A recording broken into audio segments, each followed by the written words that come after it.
kind of as we get going here, first of all, we will have 2 players suspended for parts of this game. Tyson Manu has been suspended by the conference for a targeting call, which was made in the ball game, and Nick Beckman will be suspended for the first half of the ball game for swinging, which he was dismissed from the game on Saturday night. We also had 2 other additional personal fouls, or 3 additional personal fouls during the game that are not representative of us, and we are taking disciplinary moves, disciplinary action to make sure that type of behavior is not tolerated in our program. Talk a little bit about the recovery, the recovery process we're in right now from last week. It became hideous. It was good early. I mean, it was competitive early. We got to 7-0 as about 10 minutes ago in the second quarter. Then it was 14-0, then it was 14-7, and then it was 21-7, then it was 21-10, and it was back and forth. And the game felt like we were going to be okay. But the reality was that we were fracturing and breaking ourselves down in the middle part of our defense, which is something that hasn't happened to us for a long time. But when it broke, it flooded. And it was worse than the Teton Dam disaster in 1974. That was unaccountable, and I'm responsible for it. I'll take the full responsibility for it. On the other hand, offensively, I thought we moved the ball well at times. We garnered quite a few first downs and some yardage, but we didn't end up with points down in close. So something that sometimes gets away from us is our ability to finish drives and complete scores. Kevin played pretty well. He gets a little locked in on Rod down in close, and we've got to make sure that he pays attention to Cameron and Josh and some of the other guys in our receiving core are wide open down in there. And if we can complete drives and touchdowns, we're going to have to play racehorse style a little bit. When we play a game without our starting 2 defensive ends, or we're missing our starting strong safety, and we're not playing well at other spots, it can be that way. And that's as ugly as it gets. And I hope we don't ever repeat that again. Questions? Was it the talent of those 3 missing, or was it their leadership as well that attributed to what happened? I think it's a combination of all of that. I think when we looked out there as a defense and we saw that 2 of our few seniors on this program were not there, I think we weren't losing confidence, but as soon as they made some big plays, it's all of a sudden now who's going to make a big play and step up and do that. And we didn't find a way defensively to make big plays to stop drives. We won our 2nd consecutive game without a quarterback sack. We weren't even close to smelling the quarterback. We don't even know what kind of cologne he was wearing. And we've got to, obviously we've got to get more pressure on the quarterback. But I think to a greater degree, and I think you guys are aware of the stats, since I've been our head coach, we have not been good against the run. We've not. And that's an element of physicality, of coaching, of recruiting, that something's got to improve across the board, because no matter what style of offense you run, no matter how you play the kick game, when you cannot even come close to stopping the run, and we are historically bad against the run, then our program is completely shut down. So we have got to find a way to find a basis and a foundation against the run. We're altering quite a few things this week, and we'll see how it plays out on Saturday. Mike, I've always felt a game like Saturday, is actually harder on a coach than players, because the players, even though they're on the short end of that field, they're out there, they can blow off some of the steam and everything. You're stuck there on the sidelines. Describe your feelings during that game. How do you handle something like that? Well, I've been in that situation as a player and as a coach a couple times, and I've taken over programs that are in rough shape, and it takes a while to not just get personally frustrated by it, to make sure you understand the growth and maturity that's going on. For us, it's just a matter of we're not quite yet physically capable of playing some of the defenses we're calling. So it's my responsibility as a coach to make sure we call defenses that we're capable of playing physically. And I feel like on Saturday, I did not do that. And I've done that now 2 weeks in a row, and I've got to get going a little bit. I've got to make sure that in our program, we're running defenses that we're physically capable of playing better than 77 points. And I know there are things out there we can do defensively a lot better. And we are taking the enormous step of moving all the way back to page 1, day 1 defensively to make sure that we are fundamentally sound in what we're doing. Last week, we were not sound on almost every play they ran. Guys were chasing dive when they had quarterback. Guys were running to the quarterback when they had dive. We were out of sorts, and we as a coaching staff did not get ourselves back into flow. And as the thing slipped away, it got worse and worse and worse and worse. And that should not happen again. So my pledge is to our team and their families, we will coach ourselves better defensively. Coach, we've seen big scoring games before. BYU, I think, put up 50-plus points. Nebraska put up, 70. But to have this happen in the conference, was that a little bit shocking to see from That's the first time for me, Jeff. That's the first time that we've ever. I won't use the word surrender, but it's about as close as you can get to an opponent that we're level with. And that's the first time ever. I've never had that. And I think everybody, myself included, are a little shocked and embarrassed by it. We were pretty sullen and very, very quiet in the locker room and on the way home. We didn't berate anybody as a coaching staff. We're right on the brink now of making sure we could really, really have a negative impact on this program if we really started barking at guys. What we've got to do as a coaching staff is pick everybody up, dust them off, show them how to play better, and push them back out on the field on Saturday. So across the board, you guys are in this together as a team. You're committed to getting better, committed to improving for years down the road. Well, yeah, I mean, it's. I wouldn't say that we've had that type of heart-to-heart, soul-searching. The most overused term in all of sports is the ubiquitous team meeting. Where we clear the air. For us, it just continues to be a matter of being physically able to play the position. There's a strata of players in the Big Sky Conference, and there's a method and madness to how you play, how you recruit, how you man your positions, and when you expect a player to be good at the position across the board in this conference. And literally speaking, if you're playing before you're a redshirt junior, you're either a great player on your way to superstardom, or we are weak at that position. And that goes without saying at Montana, at Eastern, Portland State, and certainly at Idaho State. If we're playing you as a redshirt sophomore or younger, you're either one or the other.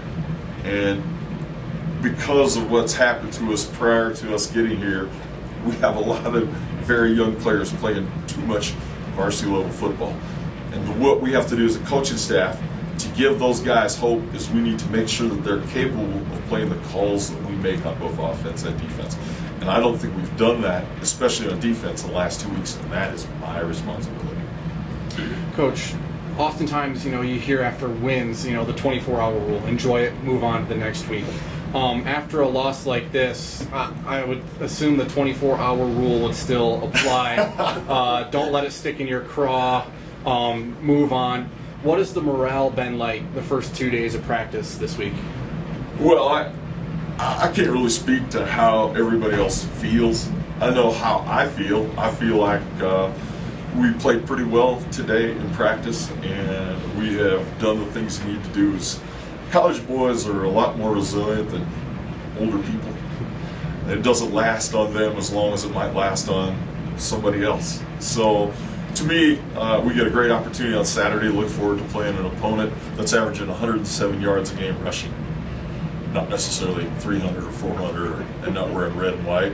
They got a big N on the side of their helmet. So we've got to dust ourselves off and defensively show up. I liked what I saw this morning in practice, if we can do it 2 days in a row, and then a transfer onto the field. In time, we're going to be physically capable of playing the defenses we want to play here.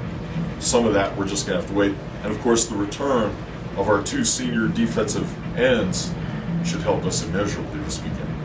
So how do you get it? How do you get it to translate from the practice field to the game field? That you said that's what you want to see. How do you do it? Well, time. The first thing we have to have is we have to have the majority of the guys that are on the field as redshirt juniors at least. If they're redshirt sophomores or freshmen, as a majority, it's not going to transfer as fast as we would like. But that's just the truth. In this conference, the history of this conference, the guys that play as sophomores and freshmen are either poor at their position or on their way to superstardom. And you just can't predict what that's going to be for us. I'm not sure if we have a whole lot of young superstars that are playing a lot. We have some guys that are going to be very good players, but they need to be playing well when they're a redshirt junior or senior. Unfortunately for us, we're playing too many young guys too early in their career to expect them to be able to play like a complete stop unit on defense. So the complex answer to a very simple question is the only way I can handle this is to get more simple on defense, play better fundamentals, play a better pad level, get off blocks, and try to make tackles. Coach, we've talked a lot about the APR issues that have now been cleared up on your team. How does that, the residual effects, how is that affecting you guys now? Fifth game going into the season. That's the whole issue. I'd love to give you a soundbite on that that'll work real fast. But the very simple issue is we do not have enough redshirt juniors and seniors to be able to man a Big Sky Conference football team. And the reason for that is because of scholarship loss and disaffection by guys that were in the program who wouldn't conform to what we needed to have in terms of behavior or academic responsibility. And so we are a dreadfully young team. And when I said that a couple weeks ago, when I said we're dreadfully young, you may have missed it. That's going to translate into 77-10, because we're a full scholarship now, but who are those scholarship guys? 49 of those guys are second year or first year players, and that means that there's going to be. Mama said there'd be days like that, and we have one of those. Is it more, Mike, right now from a defensive standpoint? You talked about players in the wrong positions, not grasping exactly what you and the other defensive people are trying to impart. Right now, in general, is it more mental or is it more physical? Because I was looking at the sizes Saturday of some of your guys on the D line, for example, as compared to Portland State's offensive linemen. And let's just say there was a big difference in weight and in size. So how much is it mental, how much is it physical? Mark, there's always a very big disparity between the size of your defensive line and your offensive line, and that goes throughout the conference. Everybody has 300-pound offensive linemen, and most of the quality defensive linemen in this league are 260, 270. We don't have very many of those guys. Yeah. And the one guy that we actually put on the field on Saturday that was 260, 270 is coming off of a unavailability that happened in July. So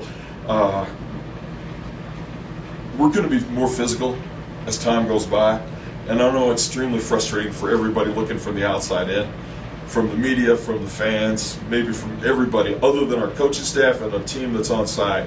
We know where we're going and how we're going to be. We just wish it would translate into something more successful sooner. In the meantime, can we block, get off blocks, and make tackles and do the fundamental things better? We certainly can also do that while we wait to get bigger and stronger.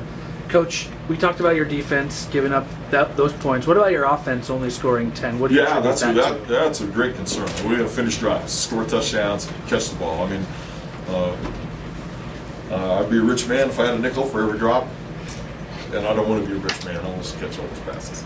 I think Kevin's playing extremely well. He's been pretty accurate with most of his passes. He gets a little, like I said, the only issue I have right now with Kevin, the way he's playing, is he gets a little locked in on Rod going in close. And while Rod's a great leaper, they're tripling him, doubling him, and that means there's routes open all over the place underneath. And it will make you grind your teeth to watch our offense inside the 20 and watch guys wide open and Kevin trying to force the ball to Rod for the jump ball in the corner. He's a 6'8" high jumper, but sometimes, he's jumping against three guys, so there's other guys open, throw the ball to the open guy. Now, to UC Davis, I don't think ISU's ever played them from what Coach Biggs told me down in the Big Sky thing. He's been there 28 years, something like that. Talk about UC Davis, what they bring, and the tradition they have with Coach Biggs there. Well, Coach Biggs is in his last season.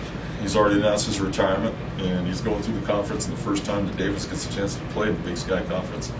I don't think he's liked what he's seen so far because everybody's kind of gotten after him. They're coming off of a bitter effort against a very good Montana State team at home, and now they have to come on the road and play us at home. I like the way our fans have played this season. Our fans have played great. Our fans have come into the place and forced teams into late false starts and some delay of game penalties because they're making so much noise. All I'd say is that in the conference there's a lot of tough venues to play, and I think Holt Arena is a tough place for Davis to play, and we'll see how this thing goes on Saturday. Can you talk to me a little bit about Mark Clampett and what he is, his leadership, and what he brings for you guys? Well, Mark, again, is in a fourth-year senior, so he's not quite that redshirt junior that we wish he was. He's been a great player. I mean, he's a very, very tough person, tough-minded, competitive, steady, and sturdy on every single play. He's literally one of the finest offensive linemen I've ever been associated with, and I've coached quite a few guys that have been in the NFL and first team All Big Sky Conference. I think he's an All Big Sky Conference caliber player for us. Has been since I've been here. Very, very excited about being able to coach him through the last 6 games. I'm very thankful that Coach Sammerly and his staff recruited such a great young man to our program. Very much an epitome of what you'd want an offensive lineman to be: tough, sturdy, strong, silent. Doesn't care who gets the credit, just going to play his rear end off on every single play. Yeah, I was late, so I don't want to re-ask any questions. I'm good. After 77-10, keep coming. Well, 77 was bad. Yeah. We don't even talk about that. But what probably concerned me more was only 10 points. 10. Yeah. Well, We're not Baylor. We can't beat teams if we. Offensively, I want to go back to St. Pierre just a little bit. When we slid to 56, and we actually began at 53, and then rose to 56, in about 4 or 5 weeks after I got the job. We put all of our effort and energy into offense. And if you go back and look at who we signed in 2010, we signed 4 players, junior college players, 2 quarterbacks, a running back, and a corner. And the running back, of course, is no longer available in our program. The 2 quarterbacks, one is being redshirted. So our immediate help out of that level came on offense. And I know Kevin has just played outstanding. I want us to continue to grow offensively, because we also signed some junior college wideouts, and of course Cam Richmond's really having a stellar career. He's really starting to arch and get going. Luke's playing good. We just cannot have as many drops in the critical parts of the early part of the ball game for a young, fragile football team. And so, while I'm concerned about those drops, and I'm excited that we're moving the ball, which we're much better offensively than we've been years past, we've got to be more exact and more proficient at being able to execute our offense early in the game so we can get some points and try and somehow get some sort of a 2-score lead on somebody. You've talked a lot about your players not getting into the end zone once they make those catches. Right, we call it rack. Is the result just throwing it to Luke Austin every single time, since he seems to get in every time? I don't know. If I was Kevin, I love throwing the ball to Rob, but I've been looking for Luke too.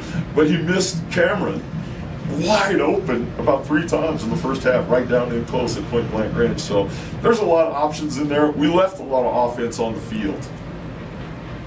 Defense left a lot of guts on the field, but offensively we left a lot of yards on the field at Portland State. Something we're trying to narrow down and get corralled this weekend. Is that offense being left on the field, with 3 and outs, punts deep in your own zone, whatever have you, contributing maybe to a little fatigue on the defensive side if the defense is out there far too long? Well, I don't think defensively we're fatigued, Jeff. We are reaching and grabbing too much on tackles, and we didn't play with good eyes. I mean, they ran a flea flicker for a gain of 49. That's bad eyes. They ran a quarterback swing pass where the quarterback tossed, and the guy coming off the edge didn't cover him on a real easy high school type of play. I mean, that's indicative of a defense that's trying so hard to stop one aspect of the game. We've become single-dimensional on defense, trying to push ourselves against the run. And there were times against the run we played extremely well, but there were other times against the run where we didn't tackle the right guy. So we are broken in a lot of areas on defense, and we are trying to go back this week to the most basic elements of the defense to reassure our guys that what we're teaching them will work, so that they can regain confidence in their own ability to play their own position. Because we're playing with bad eyes on defense. We're trying to overreach ourselves and make plays that we're not called upon to make. Coach, offensively, what kind of challenges does UC Davis's offense present to your defense? It's like playing Stanford. They move you on every play. They twist, or they stack their tight ends. They move their tight ends. They move their fullback. They shift on almost every single play. And defensively, they try to use that movement to slow you down. So we're okay defensively against shifting and stuff like that, because we don't really align to formations. We align to field. It should not be a major impetus for us, but something that's got to happen for us is we got to make sure we recognize the set and understand what their tendencies are out of that set, and try to play towards those tendencies to a degree. How was the confidence of your team? We talked about this a little bit. I'm not really sure, and I don't think I'll know until we play on Saturday. I like the way we were yesterday, and I like the way we were today. I like it. I feel comfortable with it. I'm confident with it. The one thing we haven't done is we have not berated, and when it got to be that far out of the hand, that card was dealt away. So, like, for example, after the game, all we said was, let's shower and go home. And since then, we're just trying to be building, showing them the right way to do it, and keep nursing ourselves forward. I know we got some guys that are older guys that are frustrated because the sand is running out of the hourglass for them very fast. But those are also guys that can play a little bit better. And what we're trying to say to those guys, in your frustration, see what you can do to be a better player this week. And I like what I'm seeing. I really like what I'm seeing, especially from a guy like Mark Clampett or a guy like Jake Rouser, who was unavailable last week, who really had an exceptional practice today. Anything else, Coach?